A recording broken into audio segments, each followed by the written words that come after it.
Well, hello there, and welcome to this first video of my... I've already done an in like the first sentence, so it's going great. So, with the return of the old world, i.e. Warhammer Fantasy 9th edition, I thought I'd start a little YouTube channel where I can share my thoughts on the progress of the game, provide a bit of coverage, maybe do some battle reports in future. I don't know. Let's see where this goes.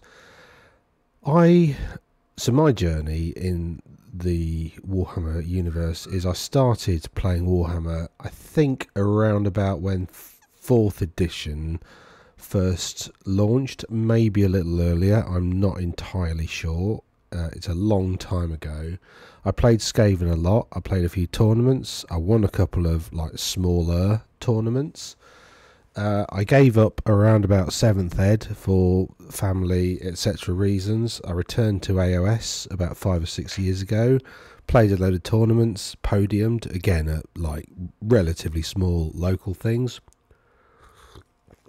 Cups of tea are very important. Now, and I won quite well. The tournaments I won were with Skaven, so I thought I'd start with the old favourite and just go through the rules. I'm not really going to talk about what's changed or not because I can't really remember. But what I think is good, and what I think is quite cool and characterful.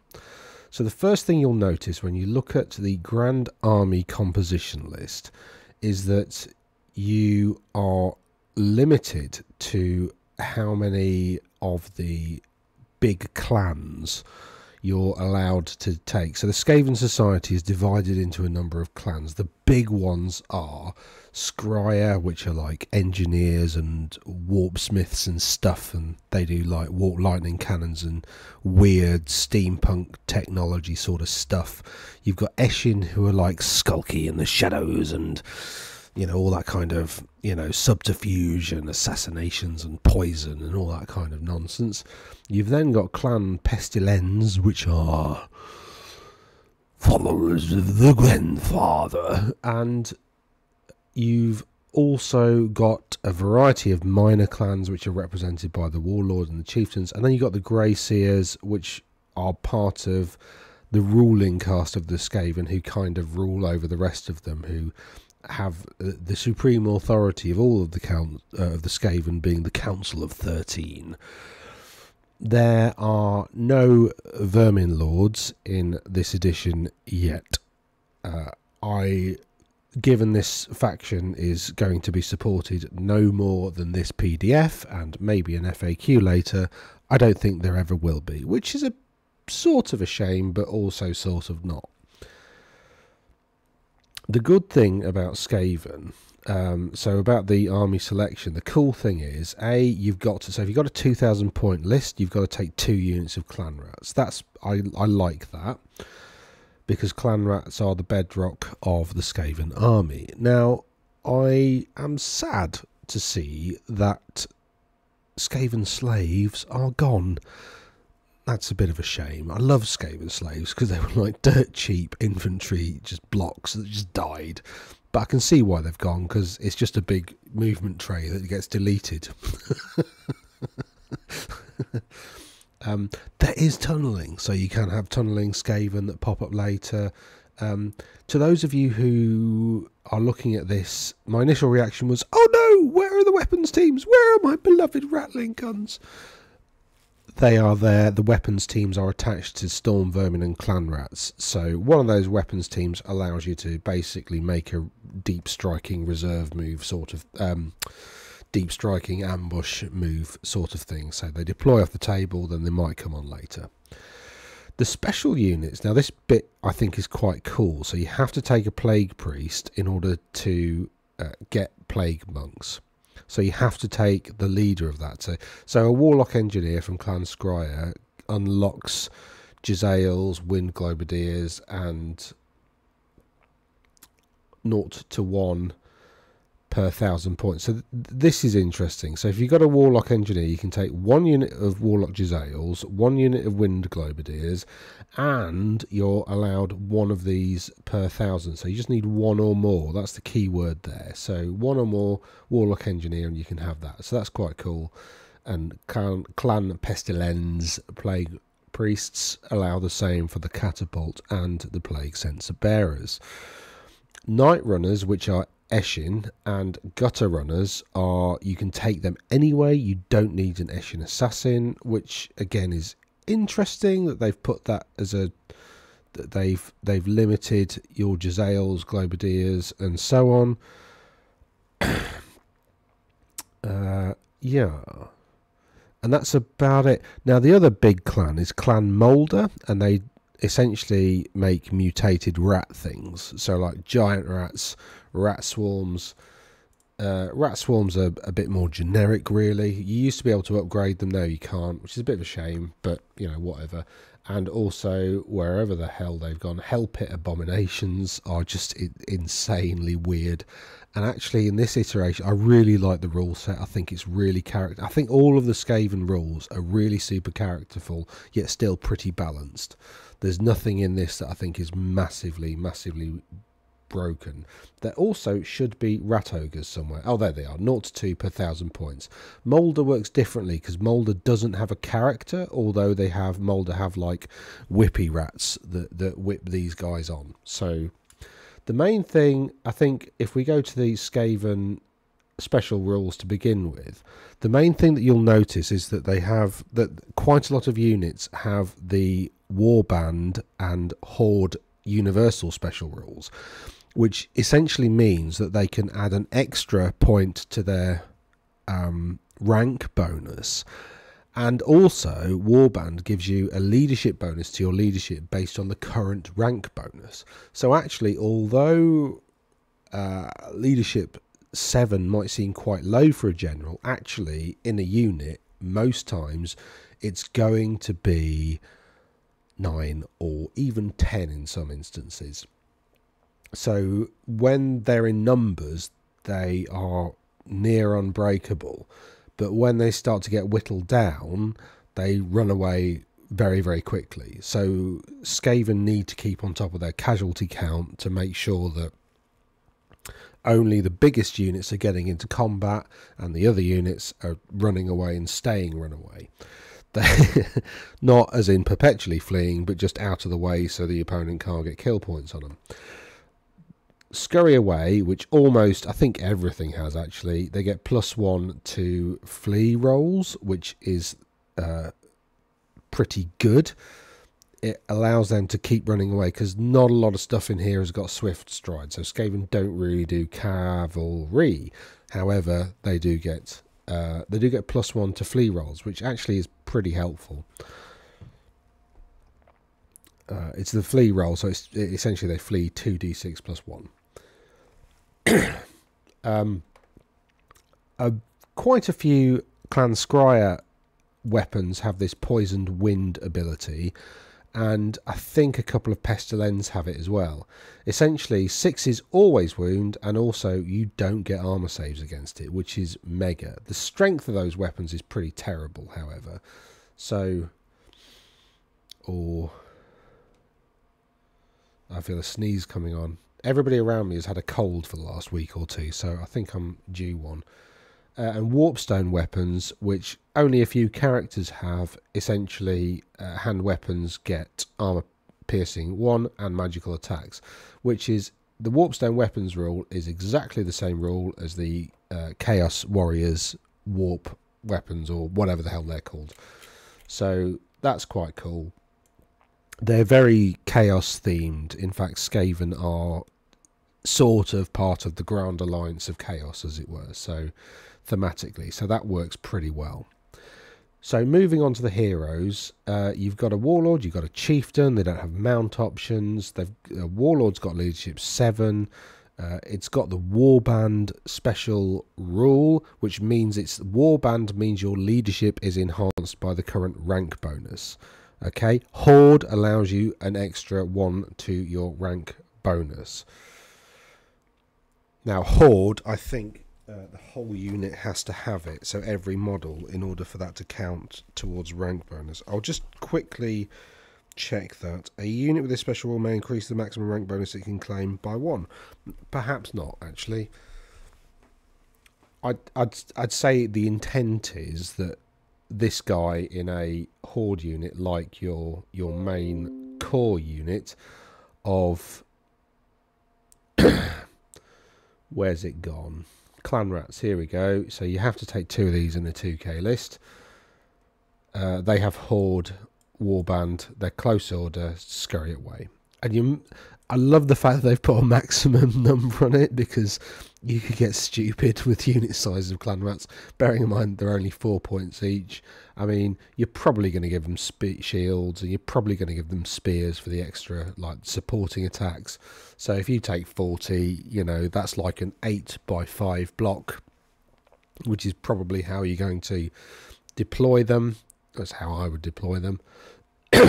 And close order and warband means they get +3 to leadership.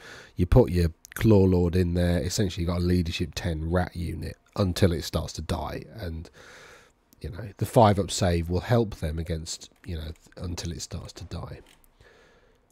So that's the commanders. They're pretty good. They've got some decent magic items. They've brought back one magic item which I absolutely love. I think it's brilliant. It's 100 points, but it's so Skaven. You got Grey Seers, which is a level 3 wizard, can be level 4 wizard. They get D3 warpstone tokens for free. Now, warpstone tokens, basically, you roll a dice, a D3, and then you add that result to your casting roll. Okay, so it's plus D3 to your casting roll on any spell. However, if you roll a 1, you do you actually still add the D3? I can't remember off the top of my head now. I'm looking at this. They roll an additional D3, add its result. However, for each one, the wizard loses a single wound. It doesn't say instead. So it looks like if you roll a 1, you get +1 to your casting roll, but you take a wound. That's pretty cool. And again, that's very Skaven. Something has a massive effect, but it kills you. They've only got 3 wounds. So you could roll 3 warpstone tokens, and then if you got really unlucky, you could kill yourself on the first turn of the game. Which for a 185 point unit, eesh, you'll most likely want to put it on a screaming bell, because it gives it way more survivability. You go up to like 7 wounds because it's a chariot, so you add the chariot's wounds to the Grey Seer, you go to 7 wounds. It becomes then toughness 6, so it's a bit harder to attack. You'll want to put it on a screaming bell to keep your level 4 wizard alive. And I think every army list probably needs a level 4 wizard. I think that's going to be quite important. Mainly, for me, to allow you to get rid of all your opponent's remains in play spells, because some of those are pretty nasty. So you want to really be getting rid of them every single turn. And level 4 is going to really help you to do that. However, level 4 Grey Seer on a screaming bell costs you about 450, 500 points, so it's a pretty big point sink. So it's got to do a lot of work. However, it's got a good amount of spell choice there, especially if you give it something like battle magic and give it something like pick spells, because the 5-up ward on a unit of 40 clan rats that's going to be chugging this thing around is horrendous. Essentially, the maths behind that is that a 5-up ward adds 50%, more or less. So if you've got a unit of 40 clan rats with a 5-up ward, that means effectively your opponent is, given average dice, going to have to chew through 60 clan rats to get to you. Which also means those all-important back ranks take a bit longer to burn off. I mean, it's got rubbish in combat. Like, don't take challenges with this. Right. Then you've got Warlock Engineers, who are weak as the proverbial. And they have 2 wounds each, which means they're going to die really quickly. They are a wizard, so can't have armor. There is a magic suit of armor that Skaven can have that's a suit of heavy armor that still allows casting, just by the by. They're not automatically a wizard. You've got to pay extra, so it's 105 points for a level 2 wizard with toughness 3 and 2 wounds and no armor. That's quite a lot. They also have this is so Skaven. They also have a musket. Can they take both? May take one. So either they have a musket, which is pretty decent, with ballistic skill 3, not so decent, or a pistol, which again is pretty decent. However, if you roll a 1 to hit, the wielder just loses a wound. So it'll probably kill itself by the end of the game for not a very good weapon. Well, for a good weapon, but in the hands of an idiot who can't shoot very well. So, I mean, that's very Skaven, but, like, you know, Master Assassins are pretty cool. They've got this Eshin, no, it's not that, it's hidden.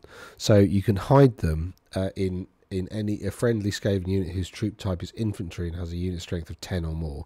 So you can hide it in your unit. Gutter Runners, or Night Runners, or even Storm Vermin.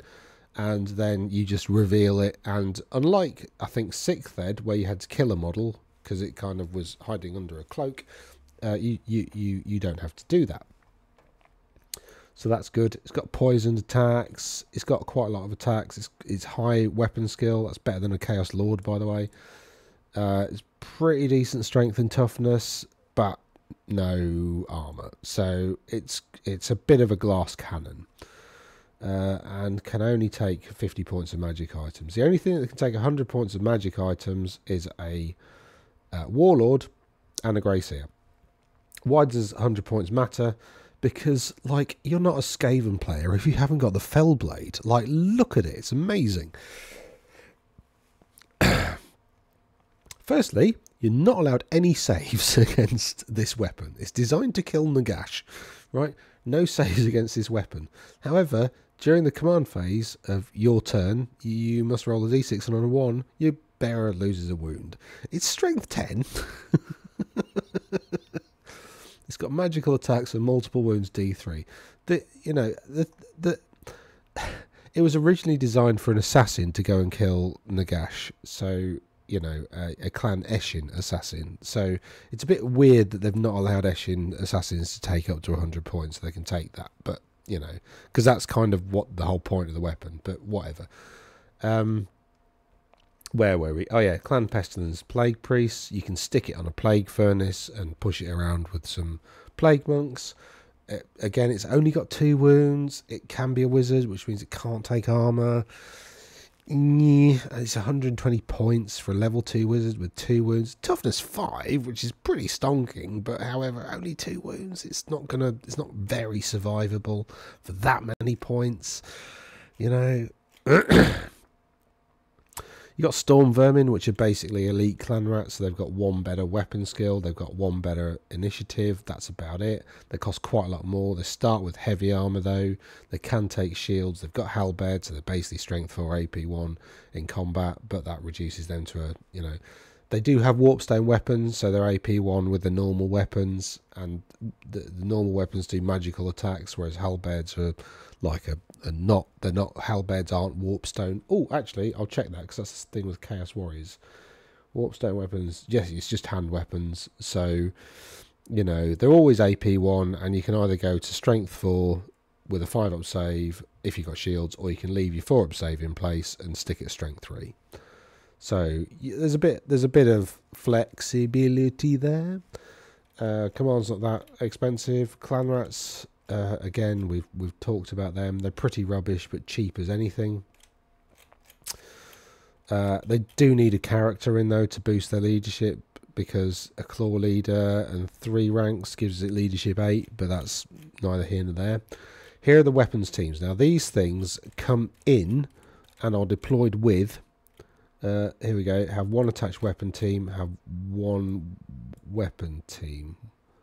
Why no word attached there? What's, you know, presumably that means the same thing, but, you know. The weapon team may use the parent unit's rank bonus to get bonus to its leadership. So, you know, next to something with a rank bonus of 3, it goes on to leadership 7, which is okay for passing panic test, but not great. So the weapon teams you're allowed. The thing that allows you to... yeah, you get the ambushes special. Oh no, you don't get the deep strike thing. You just get ambushes with this. but essentially the weapon team and the parent unit get ambushes. So if you wanted to build out like a load of storm vermin popping on the table, being a pain in the bum, you can. Rattling guns are sort of worse, but also sort of better. Rattling guns used to be you roll a d6 and then you roll another one, and if the two results are the, if you get any doubles at that stage, the thing just kills itself or can't fire, or I can't remember what the actual rule was. I don't think it killed itself instantly. I think it lost a wound and it's got two, or it had two. Do they still? Yeah, they still have two. Whatever. Now it's an organ gun, so you roll 2 artillery dice, so you're averaging about 10 shots, AP 1, strength 4. They used to be strength 4 with armor piercing, so they're basically AP 2. So I said I'm not going to compare the rules now with what they were, so I'm going to shut up on that point. Rattling guns are pretty good because you get like a decent organ gun with a decent range that can start peppering the foe at a relatively decent range. Warp fire throwers, I love the fire thrower rules. So that's basically you pick a point within range, so 6 inches maybe. So you put the pick up that point, roll an artillery dice, which gives you a result of 2, 4, 6, 8, 10.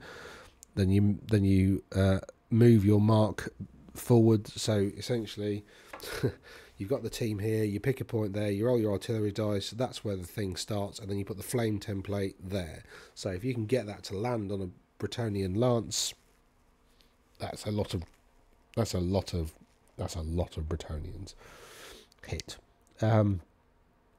It is cumbersome though, so it's move or fire. It does have flaming attacks, so that's pretty cool. Poison wind mortar. I'm not sure about this one. It's got poison wind, which means you don't get any armor saves against it, which, is strength 2. It's the 3-inch blast, so it's a small blast template. Strength 2, no armor save. 6 is always wound. I'm not sure about that. It's like a stone thrower. It's like a handheld stone thrower, basically, with vastly reduced strength. But, it's not terrible. Given the points, I think... Oh, no, that is one of the more expensive ones. The cheapest one is the Ambushes special rule. But, I mean, the warp gun, warp grinder, sorry. I mean, it's a combat thing that's a bit rubbish. I mean, yeah, it's strength 5, AP 3, but you got 2 attacks at weapon skill 3. Yeah, I mean, you're going to hit with 1, maybe wound, maybe... I mean, is it going to get its points back? If you manage to charge Bretonnian Knights with it, then maybe, but I'm not sure really. So you're paying, you're almost paying probably about 20 points for the Ambushes special rule. So it's got to be, it's probably a storm vermin thing really. Considering the Ambushes special rule is, so the Ambushes special rule is you don't deploy the unit on the table, you deploy it off the table. Then at the start of is it remaining moves, you roll, I can't remember what phase of the game it is, you roll a dice and on a 4 up it turns up, and if they've not turned up by turn 5 they can automatically come on in turn 5. So you could roll badly and just have 5 turns of the game with them not turning up, so it's not reliable and the chance doesn't increase the longer the game goes on. Like, each chance doesn't increase, your cumulative probability increases, but basically, yeah, whatever. I'm not going to do a maths lecture on probability. I can't even pronounce probability, it seems. And then you got the poison wind mortar. No, we've talked about that. And then you got the doom flayer, which again, you need to. I mean, it's got counter charge, but counter charge is a bit weird because I think counter charge. Yeah, when a unit with a special rule is charged in its front arc by an enemy unit whose troop type is cavalry, chariot, or monster. So you need cavalry, chariots, or a monster to be charging the Doomflayer in its front arc. So, like, meh. I mean, you're going to countercharge, you're going to get an extra 3. I mean, oh, actually, I'm just thinking about that. Actually, if you put that like right next to your unit, so your opponent has to charge it and the unit, It can countercharge and stop you charging the unit. Is it a skirmisher? It's not a skirmisher, it's open order. Oh, that could be a right pain in the pin feathers, couldn't it? I mean, it'll die, but, you know, it stops your unit of rats getting charged for a turn. Maybe. Maybe. If you can force them to, yeah. I'm still not sure whether that's really any good. There's some movement shenanigans that can definitely be performed with a Doomflayer. So you got Warp Lock Jezzails. These are wicked. Like on a wands, they hurt themselves. Luckily, they've got 2 wounds each. They've got a Pervice, which is like a massive, super heavy shield that you hold in front of you whilst you fire over the top of it. So it's like a, you know, and then you can hide behind it whilst you're reloading. They're a very medieval invention. It gives a 4 armor saves by enemy models in the front arc, even in combat. So that's pretty cool. However, they've got no save whatsoever in the flank or rear. So they've got almost no leadership as well. So they've got open order scurry. They do have warband. I mean, but you're not going to deploy them in ranks, are you? Regular infantry, if you took 10 of them, you're not going to do the other 5 in a second rank just to... I mean, unless you're on a hill. But if you've got any spells that, like, panic off a unit, Warp Lock Jezzails are your target all day long. However, they do have a very long range. They are insanely strong. Really good AP. They are move or shoot and can't be used for stand and shoot. But, you know, that's not really what they're for. They're just long distance battering something. I think their real goal is to snipe out monsters. That's what they're for, with the high strength, with the high AP. I mean, most monsters weirdly have a worse save than cavalry, so they're not really anti-cav. They kind of, it's an anti-monster sniper thing. You know, a bit like those games where, the sniper games where you blow off a giant's foot or something. I've never played them. I just see the ads. Anyway, you got poisoned wind globadiers, who are, and again, they're not massively expensive. You could probably take a unit of 5 of those and whack them in your army. I never used to like them in the old edition, but I think now they're wicked. I mean, their ballistic skill's rubbish, but this is why they're monster hunters, because you don't really get that many negative modifiers against monsters. They'd just be slightly better if they were like multiple damage 2 or something. But anyway, poisoned wind globadiers. They've got quite a short range. However, they are poisoned wind. They are move and shoot, so there's no negative modifiers for moving and shooting. Your quick shot means move and shoot means you can march and shoot, doesn't it? Like, I think. Hold on, I'll just check that particular rule. Move and shoot. March. So move and shoot means march and shoot. It doesn't mean move and shoot, because move is not march and march is not move, and move and shoot is march and shoot and not move and shoot, even though it says it's move and shoot. Anyway, you can march with these, so you can move it 10 inches. They're skirmishers, so you can move them 10 inches. You don't get -1 to hit with them. So then 10, so 19-inch effective range. That's pretty good. If you hit, it does D3 hits, apart from if you roll a 1 for your random hits, in which case D3 hits, of course, on the shooting. Oh no, if a natural 1 is rolled, you need to roll another D6, and another 1 he's fumbled it and killed him and his mates. So and then, you know, D3 hits wounding on 5s. I mean, they've got light armor, so yeah, whatever. I mean, they're cool. They're kind of a little bit scary, but limited. Elves and Bretonians knights will be terrified of these because they wound relatively easily and you get no save. So a unit of like 10 of those could quite happily take out a unit of 5 dragon princes, no problem. So having like 5 of these just lurking around your backfield just to threaten your enemy, to make him think twice about getting too close to you, that's the use case for these, really. I mean, or you could take loads of them and hope for the best. But they will kill themselves, and they have no rank bonus, and they have no leadership. So they will kill a few of themselves, and then they will run off. So they're like, this is proper glass cannon territory. Like, but yeah, just funny. You have rat swarms, which are great. You know, unbreakable, immune psychology, skirmishers, so they're pretty hard to hit. The swarms, so nobody cares about them. So essentially, there's no panic test caused by them. What? I think the dog's eating a magnet because there was some glue